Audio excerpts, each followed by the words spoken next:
जब भी आप नया फोन लेते हो या फिर आपका फोन पुराना हो जाता है तो पुराने फोन के साथ आप क्या करते हो?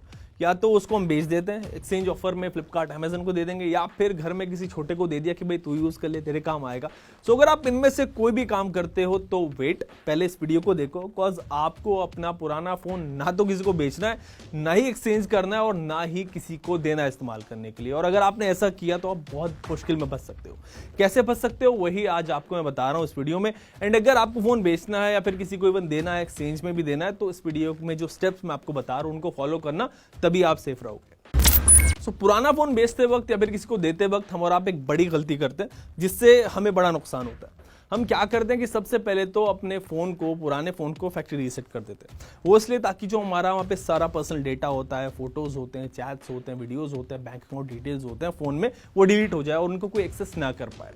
पर अगर आप फोन को फॉर्मेट करने के बाद ये सोचते हो कि अब आपका सारा पर्सनल डेटा डिलीट हो गया है, अभी उसको कोई एक्सेस नहीं कर सकता, तो भाई आप और हम बड़ी गलती कर रहे हैं। आपके फोन में जो है ना, उसको फॉर्मेट करने के बाद भी आपका डेटा डिलीट नहीं होता और कोई भी उसको बड़ी आसानी से एक्सेस कर सकता है, निकाल सकता है। आपके फोटोज, डॉक्यूमेंट्स, डिटेल सब कुछ रिकवर की जा सकती हैं। भले ही आपने फोन को फॉर्मेट कर दिया हो, लेकिन जिसके पास भी आपका फोन गया है वो आपका पर्सनल फोटोज, आपके पर्सनल चैट्स, व्हाट्सएप चैट, सब कुछ बड़ी आसानी से एक्सेस कर सकता है। ऐसा कैसे?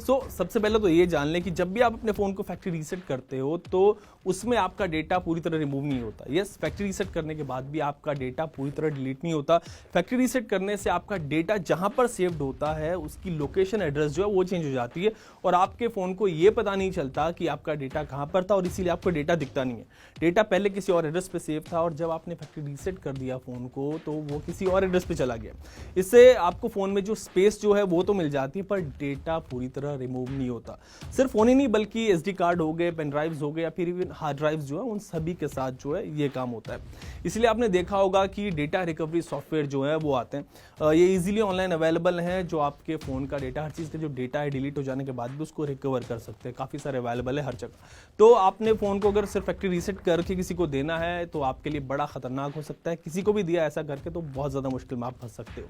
तो चलो मैं आपको बताता हूँ कि आप ऐसा क्या करें जिससे आपका डेटा कोई भी रिकवर ना कर सके। आपने किसी को भी दे दिया, आप थोड़ा शांति से रह सके। तो जब भी आप अपना फोन सेल करें तो सबसे पहले, या फिर किसी को दें तो सबसे पहले कोई ऐसी ऐप डाउनलोड कर लें जिससे फोन में मौजूद जंक फाइल जो वो रिमूव हो जाए। आप प्ले स्टोर पे जाके ऐसे जंक रिमूवल ऐप इंस्टॉल कर सकते हो और जब आप इसको रन करोगे ना तो ये आपके फोन में जितनी भी जंक फाइल्स होंगी उन सबको रिमूव कर देगा। उसके बाद आप सेटिंग्स में जाके अपने सारे डॉक्यूमेंट्स, सारे अकाउंट, गूगल का हो गया, फेसबुक का हो गया, उनको रिमूव कर दो। ये सब करने के बाद अब आप अपने फोन को फैक्ट्री रीसेट करो। पर आपका काम यहाँ पे खत्म नहीं हुआ बल्कि शुरू हुआ है। यस, फैक्ट्री रीसेट करने के बाद भी आपका काम शुरू होगा। जब फोन फैक्ट्री रीसेट हो जाए तो आप अपने फोन में जो जंक फाइल्स भर लें, काफ़ी सारी। जंक का मतलब कुछ भी मूवीज़ डाल लो, सॉन्ग्स डाल लो, कुछ भी ऐसा डेटा जो आपसे रिलेटेड ना हो उससे आपके फ़ोन में ट्रांसफ़र कर लें। इससे होगा क्या कि आपका जो डेटा है वो ओवरराइट हो जाएगा और उसको रिकवर करना किसी के लिए भी मुश्किल हो जाएगा। तो जंक फाइल्स डालने के बाद आप अपने फ़ोन को एक बार फिर से फैक्ट्री रीसेट करो। जंक फाइल डाली, फिर से रीसेट करना है। तो ऐसे में अगर कोई आपका डेटा रिकवर करना चाहेगा तो भाई उसके हाथ लगेंगी वो जंक फाइल जो आपने बाद में डाली थी, तो आपके फ़ोन में जो आपने ट्रांसफ़र की थी। पर अगर आप उससे भी ज़्यादा सिक्योरिटी चाहते हो तो इस प्रोसेस को जो है वो एक दो बार और फॉलो कर लो, फिर जंक फाइल डाल लो, फिर रीसेट कर लो। आई नो कि ये थोड़ा लेंदी प्रोसेस है, पर अगर आप ये स्टेप्स फॉलो करोगे तो इससे आपका ही फ़ायदा होगा, मतलब हमारा ही फ़ायदा होगा, क्योंकि डेटा यार सबसे इंपॉर्टेंट चीज़ होती है, आपका पर्सनल डेटा। तो आप इसको सेफ और सिक्योर रखें, क्योंकि अगर आपका पर्सनल डेटा किसी और के हाथ लग जाए तो भाई उसका गलत इस्तेमाल हो सकता है हर तरीके से। और हाँ, यूट्यूब पर आपको ऐसे कई सारे वीडियोज़ मिल जाएंगे लोगों के जिनमें लोग ये बताते हैं कि भाई आप पुराने फ़ोन को सीसीटीवी कैमरा बना सकते हो। एक ऐप डाउनलोड करो, उसकी थ्रू आप फ़ोन को as a CCTV camera use करो। So I am telling you, ऐसा मत करना कभी भी, बिकॉज जो भी कैमरा एक्सेस है वो ऐप के पास चला जाता है। एंड वो जो भी ऐप आप डाउनलोड करोगे ना वो आपके कैमरे को इजीली एक्सेस करेगा एंड उस डेटा को जो है वो स्टोर करता रहेगा अपने पास, कैमरा के डेटा को। तो 2-3 हज़ार रुपये खर्च करके सीसीटीवी कैमरा लेना, फ़ोन को सीसीटीवी कैमरा बनाने के चक्कर में मत करना। ये जो मैंने स्टेप्स बताया आप इनको फॉलो करना तो सेफ रहोगे।